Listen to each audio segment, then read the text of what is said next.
Muy buenas. Hoy nos vamos a meter de lleno en la historia de uno de los personajes más bestias y fascinantes de toda la literatura. Hablamos, cómo no, de Sun Wukong, el Rey Mono.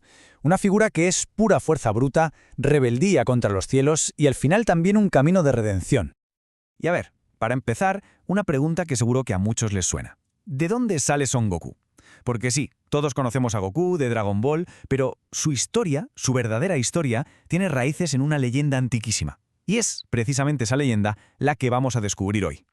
Fíjense, para hacerse una idea de la talla de este personaje basta con echar un vistazo a sus nombres. No es que le llamaran el mono y ya está, no. Era el apuesto rey mono, el gran sabio igual que el cielo, e incluso acabó siendo el Buda luchador victorioso. Cada uno de esos títulos es como un capítulo de su alucinante biografía. Venga, pues vamos al lío. Vamos a empezar por el principio de su historia, que arranca como no podía ser de otra manera en una leyenda de este calibre, con un nacimiento, pues eso, milagroso, y sus primeras proezas. Es que, a ver, Sun Wukong no es un personaje cualquiera. Nació de una piedra, pero no una piedra normal y corriente, sino una roca mítica que se había pasado eones absorbiendo la energía pura del caos. O sea que desde el minuto 1 ya estaba conectado con fuerzas cósmicas. Estaba claro que no iba a ser un mono del montón. Y bueno, ¿cómo llegó a ser rey? Pues no lo heredó. Se lo ganó por pura valentía, por tener más cara que espalda. Se plantó delante de una cascada gigantesca y sin pensárselo dos veces saltó a través de ella.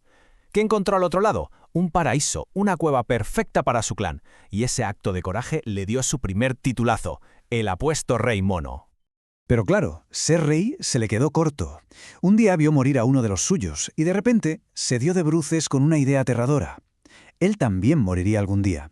Y ese miedo, ese pánico a la muerte, fue lo que le empujó a la siguiente gran fase de su vida.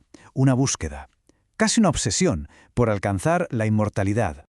En esa búsqueda se topó con un maestro taoísta, un sabio llamado Bodhi, que fue quien le puso el nombre de Sun Wukong y sobre todo quien le enseñó unos trucos, unos poderes alucinantes. Las 72 transformaciones, la capacidad de saltar media tierra de un solo brinco y la magia para convertir cada uno de sus pelos en un clon suyo o en lo que le diera la gana. Vamos, que se convirtió en un ser con un poder que ni nos podemos imaginar. Y claro, un guerrero de esta categoría necesita un arma a su altura, ¿no? Pues la suya era el Ruyi Jingguang, un báculo que, ojo al dato, pesa más de 8.000 kilos. Originalmente era un pilar que usaban los dioses para medir la profundidad del océano. Y lo mejor es que podía cambiar de tamaño como quisiera. Podía ser una columna gigantesca o una hoja tan pequeña que se la guardaba en la oreja. Una pasada. Pero a ver, ¿que Wukong no se conformó con ser inmortal una vez? No, lo consiguió de 5 formas distintas. Aprendió los secretos taoístas, bajó al infierno y borró su nombre del libro de la vida y la muerte, así por las bravas. Y luego ya que estaba, se coló en el cielo, se comió los melocotones de la inmortalidad, se bebió el vino celestial y se zampó las píldoras de longevidad. Vamos, que se convirtió en alguien literalmente indestructible. Así que, ¿qué tenemos? Un ser con un poder sin igual, inmortal por quintuplicado y con un ego que no le cabía en el pecho. ¿Cuál era el siguiente paso lógico para alguien así? Pues obviamente desafiar a la máxima autoridad que existe, el mismísimo cielo. ¿Y qué fue la gota que colmó el vaso? Un insulto a su ego, claro. El emperador de Jade, para tenerlo entretenido, le ofreció un trabajillo en el cielo de mozo de cuadras. ¿Se imaginan? Al ser más poderoso del universo le dicen que limpie los establos. Obviamente se lo tomó fatal. Fue una ofensa tan grande que se autoproclamó gran sabio igual al cielo y básicamente le declaró la guerra a todo el panteón celestial. Y ojo, que no hablamos de una pequeña pelea. Fue una guerra total.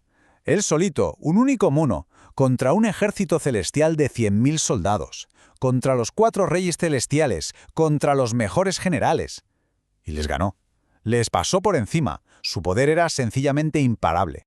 Al final consiguieron capturarlo, pero no había manera de matarlo. Era indestructible. Lo metieron en un caldero divino para intentar desintegrarlo, pero el plan les salió al revés.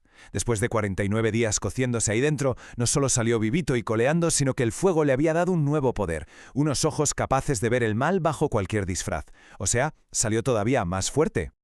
Llegados a este punto, en el cielo estaban desesperados. Habían probado todo y nada funcionaba. Así que solo les quedaba una carta por jugar, llamar a alguien con un poder superior al suyo, alguien que de verdad pudiera ponerle los puntos sobre las íes al Rey Mono y enseñarle una lección de humildad. Y la confrontación final no fue con espadas ni ejércitos, fue una apuesta. Buda apareció con esa calma que le caracteriza y le propuso a Wukong un desafío que parecía de risa. Y Wukong, que en ese momento su arrogancia no conocía límites, aceptó al instante, segurísimo de que iba a ganar de calle. Totalmente convencido de que iba a ganar, Wukong pegó uno de sus saltos increíbles, de esos de 54.000 kilómetros. Cruzó el cosmos en un abrir y cerrar de ojos. En su cabeza estaba viajando hasta el mismísimo fin del universo, y más allá. Y de repente aterriza en un sitio desolado donde lo único que ve son 5 pilares gigantescos. Pensó, ya está, he llegado al final de todo. Para dejar constancia de su hazaña, escribió su nombre en uno de los pilares. Estaba pletórico, seguro de haber ganado la apuesta. Pero claro, aquí viene el giro de guión. Esos 5 pilares que parecían el fin del mundo eran los dedos de la mano de Buda. Nunca se había movido de su palma. Por primera vez en su vida, Sun Wukong se encontró con un poder tan inmenso que era simplemente incomprensible para él. La derrota fue absoluta. Buda, sin más, cerró la mano y la convirtió en una montaña, dejando atrapado al rey mono debajo. Y ahí se quedó. Su castigo por tanta soberbia fue pasarse 500 años inmovilizado, con tiempo de sobra para pensar en lo que había hecho. Y después de esos 500 años de castigo, la historia de Sun Wukong pega un cambio radical. Ya no va de acumular poder para sí mismo.